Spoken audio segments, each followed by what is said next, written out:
दोस्तों करीब अप्रैल माह से लेकर और जुलाई अगस्त माह तक यानी कि करीब 4-5 महीने तक बहुत ही जबरदस्त मंडी भाव रहने वाले हैं इन दोनों ही सब्जियों के, जिनकी आज इस वीडियो में हम बात करने वाले हैं। यानी कि करीब इन 4-5 महीनों में कम से कम इन दोनों ही सब्जियों के 40 रुपए से लेकर 50-60 रुपए तक के मंडी भाव किसान भाइयों को मिल सकते हैं।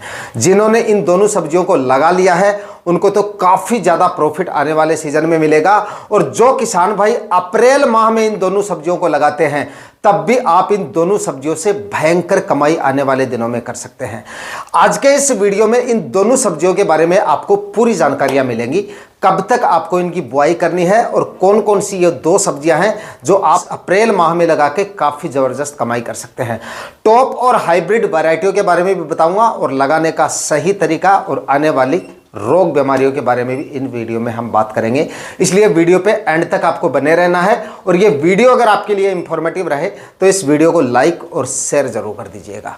जो किसान भाई चैनल पे नए हैं और चैनल अभी तक अगर आपने सब्सक्राइब नहीं किया है तो चैनल भी सब्सक्राइब कर दीजिएगा, ताकि खेतीबाड़ी से रिलेटेड वीडियो सही समय पर सही जानकारियों के साथ आपको मिलते रहे। नमस्कार दोस्तों, मेरा नाम है सुरेश और आप देख रहे हैं खेत किसान झुंझुनू। दोस्तों वैसे तो बहुत सारी सब्जियां ऐसी हैं जिनको हम इस पूरे अप्रैल माह में लगा सकते हैं, और उन सभी सब्जियों से मंडी भाव भी हमें काफी जबरदस्त मिल जाते हैं। लेकिन इस माह में लगाई जाने वाली सब्जियों से अच्छा उत्पादन हमें मिलेगा या नहीं मिलेगा इसकी कोई ज़्यादा गारंटी नहीं होती है, क्योंकि भाई ज़्यादा टेम्परेचर बढ़ जाते हैं, बहुत ज़्यादा बढ़ जाते हैं, लू वगैरह चलनी शुरू हो जाती हैं। तो ऐसे में हमें कुछ चुनिंदा सब्जी वर्गीय फसलों का चयन करते हैं, तभी हमें उनसे अच्छा उत्पादन मिलता है। मंडी भाव तो खैर वैसे भी मिल जाते हैं, लेकिन उत्पादन का थोड़ा सा रिस्क रहता है। लेकिन इन दोनों ही सब्जियों से आप अगर अप्रैल में लगाते हैं तो उत्पादन का भी कोई रिस्क नहीं है भाई, आराम से आपको जबरदस्त उत्पादन काफ़ी ज़्यादा टेम्परेचर में भी ये दे जाती हैं, यानी कि गर्मी में भी अच्छे से ये सर्वाइव कर लेती हैं। जिनमें से पहली हमारी जो फसल है वो है भिंडी की खेती। किसान भाई जिन्होंने भिंडी लगा ली है उनको तो काफ़ी जल्दी उत्पादन मिलना शुरू हो जाएगा, और मंडी भाव भी शुरुआत में भाई 50-60 रुपए तक के आराम से मिल जाएंगे आपको।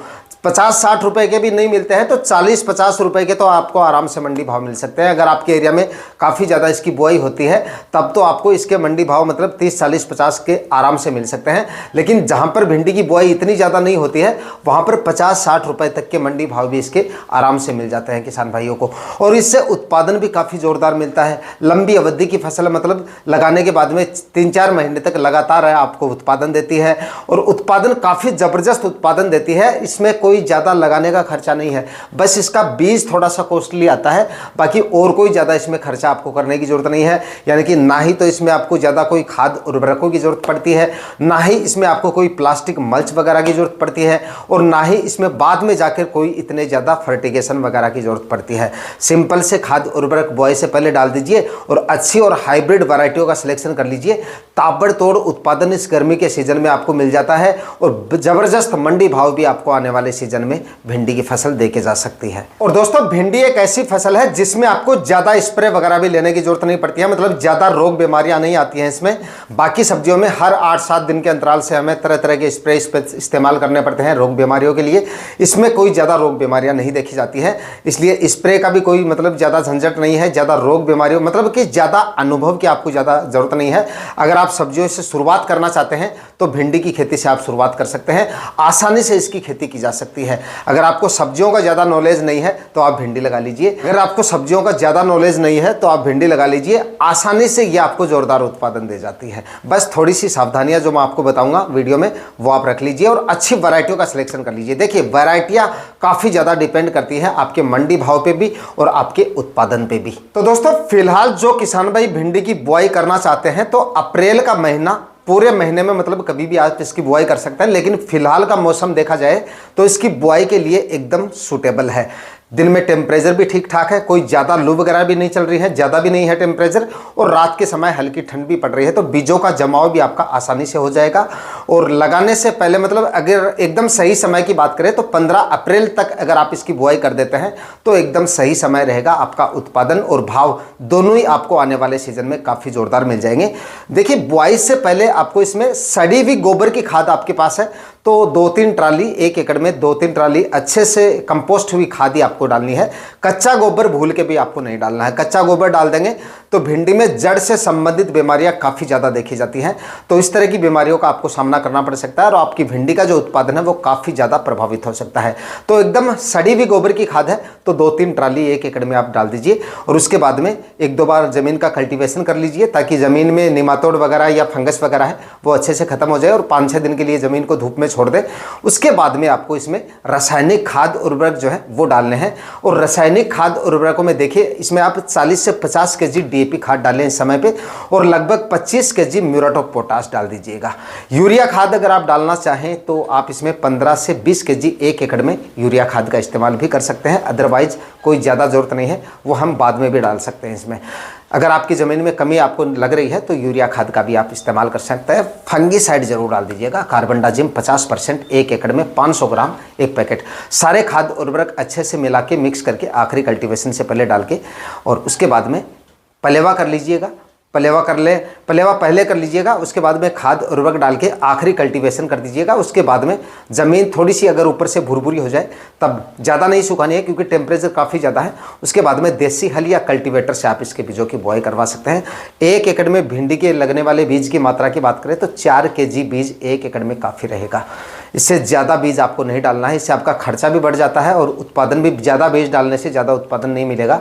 तो 4 केजी से ज़्यादा बीज डालने की जरूरत नहीं है क्योंकि भिंडी का जो बीज आता है वो काफ़ी ज़्यादा कॉस्टली आता है।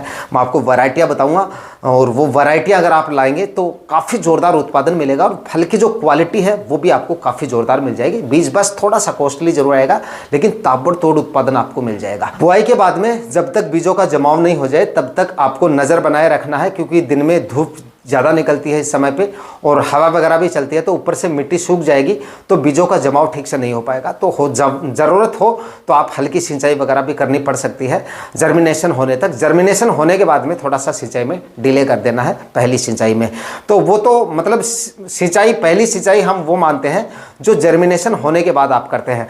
जर्मिनेशन करवाने के लिए हल्की नमी अगर हमें बनाए रखनी पड़ रही है तो उसको पहली सिंचाई आप नहीं कह सकते। पहली सिंचाई अगर आपको ऐसा लगे कि अब हमें सिंचाई नहीं करनी है, बीजों का जमाव हो रहा है, उसके बाद अगर आप थोड़ा सा डिले करेंगे 5-7 दिन का, उसके बाद में सिंचाई करेंगे, वो पहली सिंचाई है। तो उस सिंचाई में थोड़ा सा आपको डिले कर देना है और उसके बाद में रेगुलर एक टाइम शेड्यूल बना के उसके बाद में रेगुलर आप इसमें सिंचाई करते रहें। इसकी खेती आप किसी भी तरीके से कर सकते हैं। बेड बना के करना चाहें तो 3-3 फीट की दूरी पर बेड बना लीजिए, ड्रिप इरीगेशन की लाइन डाल दीजिए और उसके बाद में भिंडी की बुआई आप हाथों से करनी पड़ेगी बीजों को आपको। और उसके बाद में आप मिनी स्प्रिंकलर सिस्टम है तो उससे भी आप इसकी बुआई कर सकते हैं या फव्वारा इरीगेशन से भी आप इसको लगा सकते हैं। लेकिन मिनी स्प्रिंकलर सिस्टम अगर आपके पास है तो इसकी सिंचाई के लिए सबसे ज़्यादा सही रहेगा। फव्वारा इरीगेशन से अगर आप इसको लगा रहे हैं तो फव्वारों की लाइन एक बार आप जब तक बीजों का जमाव ना हो जाए तब तक आप लगा के छोड़ें और बीजों का जमाव होने के बाद में आप अपने हिसाब से सिंचाई करते रहें। हल्की सिंचाई ज़रूरत पड़े तो आपको करनी पड़ सकती है, उसको आपको इग्नोर नहीं करना है वरना मतलब जर्मिनेशन रेट जो आपकी वो काफ़ी ज़्यादा डाउन रह सकती है। बात कर लेते हैं अच्छी वैरायटियों की। सबसे बेस्ट जो वैरायटी है वो है एडवांटा की राधे का वैरायटी। बीजों के मामले में थोड़ा सा बीज इसका कॉस्टली आएगा लेकिन रिजल्ट इसका सबसे बढ़िया है। उसके बाद में अगली सबसे बेस्ट वैरायटी है सिजेंटा कंपनी की OH 102 वैरायटी। इसको भी आप ले सकते हैं, ये भी काफ़ी अच्छी और काफ़ी शानदार वैरायटी है। ये मिल जाती है तो आप इसको भी ले सकते हैं। उसके बाद में एक नाव्या वैरायटी भी आती है एडवांटा की, ये भी काफ़ी शानदार वैरायटी है। उसके बाद में आपकी एक नोमेंस कंपनी की सिंघम वैरायटी आती है भिंडी की, ये भी काफ़ी अच्छी और काफ़ी शानदार वैरायटी है। आप इस वैरायटी का सिलेक्शन भी कर सकते हैं। उसके बाद में VNR कंपनी की जानवी और एक नोमेंस कंपनी की सम्राट वैरायटी, ये भी भिंडी की काफ़ी अच्छी वैरायटियां हैं। अगर ये मिले तो आप इनका सिलेक्शन भी कर सकते हैं और बताए गए समय पे भिंडी की बुआई करके काफ़ी जोरदार कमाई आने वाले सीजन में आप कर सकते हैं। दोस्तों, भिंडी की फसल में शुरुआती स्टेज में या फिर बाद में भी कई बार हल्का फुल्का रस चूसने वाले कीट या सुंडी का प्रकोप काफ़ी ज़्यादा देखा जाता है।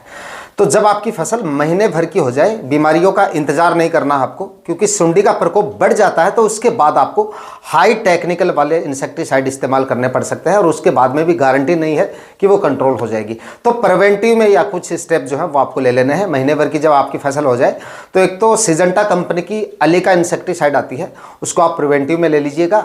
मतलब रस चूसने वाले कीट भी इससे कंट्रोल हो जाते हैं और आपकी सुंडी का प्रकोप भी फसल में काफ़ी कम चांस रहेंगे कि प्रकोप इस तरह का बढ़ता हुआ आपको दिखे, या फिर सिजेंटा की एक सिमोडिस इंसेक्टिसाइड आती है, उसका भी आप इस्तेमाल कर सकते हैं। वो भी इस तरह की बीमारियों को काफ़ी इजीली प्रिवेंटिव में काफ़ी जोरदार काम करेगी, और इसको तो बाद में भी आप काम में ले सकते हैं। फिर भी बाद में जाके इनसे रस चूसने वाले कीट तो आसानी से कंट्रोल हो जाएंगे, लेकिन बाद में जाके अगर आपको लगे कि सुंडी का प्रकोप दिख रहा है आपको, तब आप इसमें एमामेक्टिन बेंजोएट जो आता है उसका इस्तेमाल कर सकते हैं। सुंडी का प्रकोप भिंडी की फसल में आपको देखने को नहीं मिलेगा, और कोई ज्यादा रोग बीमारियां आपको अपनी फसल में देखने को नहीं मिलेगी। इसके बाद में बात करते हैं दोस्तों अगली फसल के बारे में। और अप्रैल महीने में जो किसान भाई सब्जियां लगाना चाहते हैं, तो गर्मियों के हिसाब से ये सब्जी फसल इस समय काफी ज्यादा सही है। काफ़ी अच्छे खासे टेम्परेचर में भी ये फसल काफ़ी आसानी से ग्रो हो जाएगी, और इसमें भी आपका जो लगाने का खर्चा है ना वो काफ़ी कम है। बहुत ही कम खर्चे में आसानी से आप इसको कर सकते हैं। भिंडी से भी कम खर्चा होगा इसमें आपका, और रोग बीमारियां इसमें आपको बिल्कुल देखने को नहीं मिलेगी। और मंडी भावों की बात करें तो कम से कम 40 रुपये से लेकर 50 रुपये तक के मंडी भाव आपको मिल सकते हैं आज से लेकर, यानी कि अप्रैल माह से लेकर, और लगभग आप ये मानिए कि जून जुलाई तक आपको इस तरह के मंडी भाव रेगुलर देखने को मिलेंगे। मंडियों में काफ़ी अच्छी खासी डिमांड इस फसल की आपको देखने को मिलेगी। यानी कि मैं बात कर रहा हूं सब्जी वाला गुआर किसान भाई इस पूरे अप्रैल माह में लगा सकते हैं। कोई ज़्यादा टेम्परेचर का झंझट नहीं, कोई ज़्यादा गर्मियों का झंझट नहीं। अगर थोड़ा जल्दी लगाएंगे वो तो बहुत ज़्यादा सही रहेगा। अगर जो भी फसलें इस समय पे आप लगाना चाहते हैं उनको अगर 15 अप्रैल तक बुआई कर लेते हैं उनकी, तो काफ़ी ज़्यादा सही रहता है आगे आने वाले दिनों के हिसाब से और उत्पादन के लिहाज से। बाकी इसको अप्रैल के आखिरी सप्ताह तक भी लगाया जा सकता है, क्योंकि टेम्परेचर में भी ये काफ़ी अच्छे से ग्रो कर लेता है। तो सब्जी वाला गुआर इस समय पे आप लगा सकते हैं। भाव भी काफ़ी ज़ोरदार मिल जाएंगे और उत्पादन भी काफ़ी ज़ोरदार मिल जाएगा। बस ज़मीन का 2-3 बार कल्टीवेशन करके, और उसके बाद में रासायनिक खाद उर्वरकों में डीएपी खाद इसमें जरूर डाल दीजिएगा। डीएपी खाद लगभग 40 केजी 1 एकड़ में डाल दीजिएगा, ज़्यादा डालने की जरूरत नहीं है, लेकिन डाल देंगे तो रिजल्ट काफ़ी ज़ोरदार मिलेंगे आपको। और म्यूरेट ऑफ पोटाश की बात करें तो लगभग 25 केजी के आसपास म्यूरेट ऑफ पोटाश, और 15 से 20 केजी के आसपास इसमें यूरिया खाद आखिरी कल्टीवेशन से पहले डाल दीजिएगा। और फंगीसाइड इसमें भी डालना जरूरी है, क्योंकि सब्जी वाला गुआर भी आपकी जो है इसमें भी जड़ से संबंधित बीमारियां जो है वो काफ़ी ज़्यादा देखी जाती हैं। बरसात के सीजन में इस तरह की समस्या इस फसल में काफ़ी ज़्यादा देखी जाती है, लेकिन हम तो इसको अब लगा रहे हैं, तो हो सकता है इस समय पे इस तरह की बीमारियों का हमें कम सामना करना पड़े, लेकिन फिर भी एक फंगीसाइड डालना काफ़ी ज़्यादा ज़रूरी है, क्योंकि कई बार बारिश पहले हो जाती है, बारिश के बाद में या ओवर वाटरिंग की वजह से जड़ से संबंधित बीमारियां इसमें लगने के चांसेस रहते हैं। तो 500 ग्राम कार्बेंडाजिम फंगीसाइड भी इन सभी खाद उर्वरकों में मिक्स करके और आखिरी कल्टीवेशन से पहले डाल दीजिएगा। गोबर की खाद अगर पिछली बार आपने सब्जियां लगाई हैं 6-7 महीने पहले जो भी सब्जियां आपने लगाई थी उनमें अच्छी मात्रा में गोबर की खाद आपकी डाली हुई है, तो अब डालने की जरूरत नहीं है। उसी गोबर की खाद से ये अच्छे से सर्वाइव कर लेगा, कोई दिक्कत नहीं है। अगर आपके पास है सड़ी हुई गोबर की खाद है, क्योंकि इसमें भी कच्चा गोबर किसान भाई डाल देते हैं तो बाद में जाके जड़ में काफ़ी ज़्यादा रोग बीमारियां देखी जाती हैं। तो सड़ी हुई गोबर की खाद है तो 1-2 ट्रॉली अगर आप डाल देंगे 1 एकड़ में तो वो भी काफ़ी ज़्यादा सही रहेगा। बाकी जिन किसान भाई के पास में नहीं है तो पिछली बार डाले हुए गोबर से भी आप काम चला सकते हैं, कोई दिक्कत नहीं है, क्योंकि आसानी से अच्छा उत्पादन ये फसल आपको दे जाती है। इसको भी आप हमारा इरिगेशन से लगा सकते हैं। मिनी स्प्रिंकलर सिस्टम बहुत ज़्यादा सही रहेगा इसके लिए, और उसके बाद में ड्रिप इरिगेशन से भी आप लगा सकते हैं, लेकिन बहुत ज़्यादा झंझट हो जाएगा इसमें। अगर आपके पास है तो आप लगा लीजिए, बेड बना के अगर आप इसको करना चाहें तो इससे भी उत्पादन तो बेहतर मिलेगा आपको, लेकिन लगाने में काफ़ी ज़्यादा बेकार हो जाएगी। तो इसलिए आप देसी हल या कल्टीवेटर से इसके बीजों की आप बुआई करवा सकते हैं और अच्छा उत्पादन इस समय ले सकते हैं, अच्छे भाव इससे ले सकते हैं। अब अगर आप इसको लगाते हैं तो करीब अगस्त तक ये चलेगा। अगस्त तक आपको अच्छा खासा उत्पादन रेगुलर इससे मिलता रहेगा, और जब तक इससे उत्पादन आपको मिलेगा तब तक इसके भाव में गिरावट आपको ज़्यादा गिरावट देखने को नहीं मिलेगी। नॉर्मल कम से कम लेके चलें तो 30-40 रुपए के मंडी भाव तो आपको आराम से इसके रेगुलर मिलते रहेंगे। तो दोस्तों आज के इस वीडियो में सब्जियों की 2 फसलें मैंने बताई हैं, और दोनों ही फसलें इस समय के लिहाज से, आने वाले सीजन के लिहाज से उत्पादन और मंडी भाव जबरदस्त आने वाले सीजन में आपको मिल सकता है, और अच्छी कमाई आप आने वाले सीजन में इन दोनों सब्जियों को लगाकर कर सकते हैं। तो दोस्तों आप में से किन किन किसान भाइयों ने इन दोनों सब्जियों को लगा रखा है, और कौन कौन किसान भाई अप्रैल माह में इन दोनों सब्जियों को लगाने का मन बना रहे हैं, कमेंट सेक्शन में आप जरूर बताइएगा। मिलते हैं किसी और वीडियो में नए टॉपिक के साथ, तब तक के लिए जय हिंद, वंदे मातरम।